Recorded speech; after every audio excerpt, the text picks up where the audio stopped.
আসসালামু আলাইকুম। সবাই সুস্থতা কামনা করে আজকে আরেকটা আপডেট নিয়ে আসলাম আপনাদের।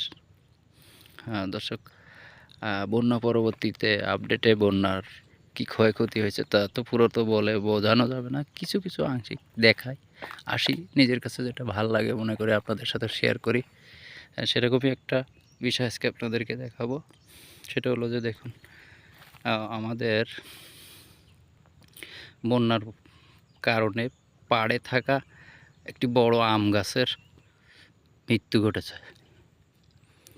এই আম গাছটায় অনেক আম হতো।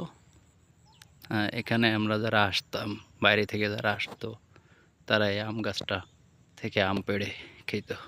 কিন্তু বন্যায় পানি জমে যাওয়ার কারণে গোড়ায় এই গাছটির অপমৃত্যু হয়েছে। অপমৃত্যু মানে গাছটি মারা গেছে। এটাও ক্ষতি আমাদের একটা। এখানে অনেক আম হতো।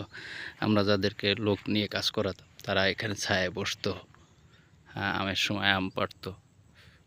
কেউ কেউ গাছে উঠে অনেক মজা করত। কিন্তু আজকে এই বন্যায় সেই আম গাছটা তবে একটা রূপ হয়েছে। আম গাছটার সব পাতা শুকিয়ে পড়ন্ত বিকেলে এসে একটা আলাদা ডিজাইন হয়ে গেছে মনে হচ্ছে, তাই না? এটা আসলে খুবই চমৎকার একটা ব্যাপার। হ্যাঁ, কিন্তু চমৎকার হলে কী হবে, গাছটি মারা গেছে।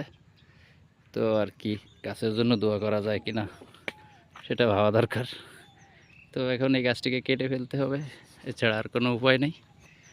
তো এটা আজকে একটু দেখালাম আপনাদের জন্য।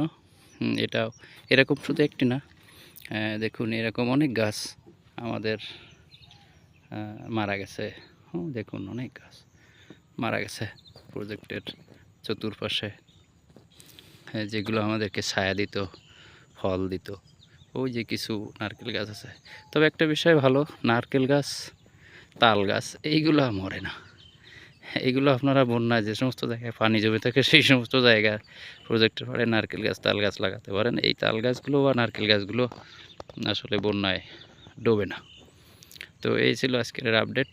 সবাইকে আরও একবার শুভেচ্ছা ও অভিনন্দন জানিয়ে শেষ করছি। সঙ্গে আছি, সঙ্গে থাকুন।